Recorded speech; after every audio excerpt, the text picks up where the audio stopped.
Hi everybody. It's about 7 a.m. on February 4th, Pacific time in the US here in Oregon, and I just let Justin go into the operating theater. That was a little hard.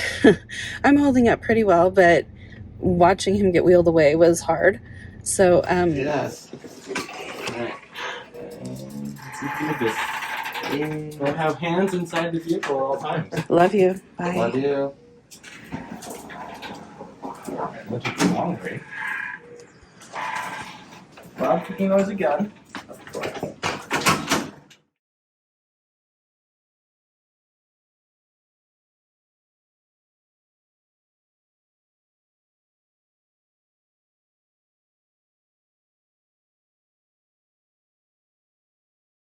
So, he was in good spirits. We're both in good spirits. We both believe in our team here, our surgical team, and of course our spiritual team and our community team and everybody. It's been a long couple hours. We went through all the usual process and procedure. We did paperwork. We did the IV.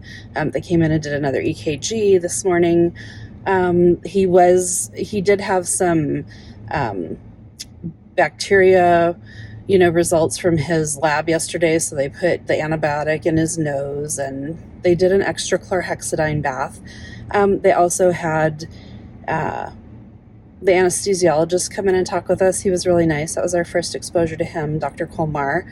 And then also the surgeon, our surgeon came in, Dr. Swanson, and she reassured us that everything was ready to go. She said she's prepared to do a mitral valve repair also during this surgery if she gets in there and finds that there's too much leakage from the damaged valve. So one thing that happens with HCM that we haven't talked about much in our, everything we've put up so far is that the thickening of the heart muscle can pull really hard on one of the valves, and then that's what causes the leakage and the backflow. And Justin does have that. That is evident on his MRI. We knew about that.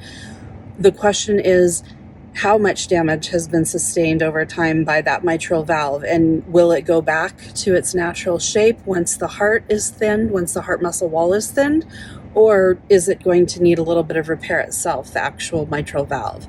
And so Dr. Swanson will decide that when she gets in and starts looking, in person and getting her eyes on it. They're going to be monitoring everything going on in his heart with a sonogram the whole time, too, exteriorly. And then they have three surgeons, they have the anesthesiologist and two surgeons who are looking at it. So our HCM specialist is the other surgeon who's in the operating theater, along with Justin and Dr. Swanson and Dr. Kolmar, the anesthesiologist, and they're all watching like the sonogram, and she was explaining the process to us. So it was very fascinating to hear, and we know he's in good hands. We know everything's going to go well.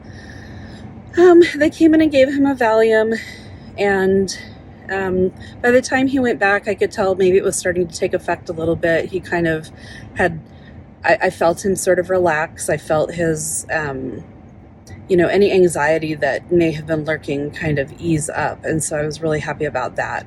And then I followed him a little of the way and said goodbye one final time and told him how much I love him. And I know I'm going to see him in a couple hours and everything's just going to be fine. So I'm about to head out, do some things that I need to do, pick up the kids because they're staying with me this weekend.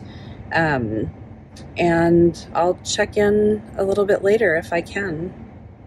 There may be a second update for today. So thank you all for your wishes and prayers. Thank you for everything. Thank you for being with us on this journey. Bye.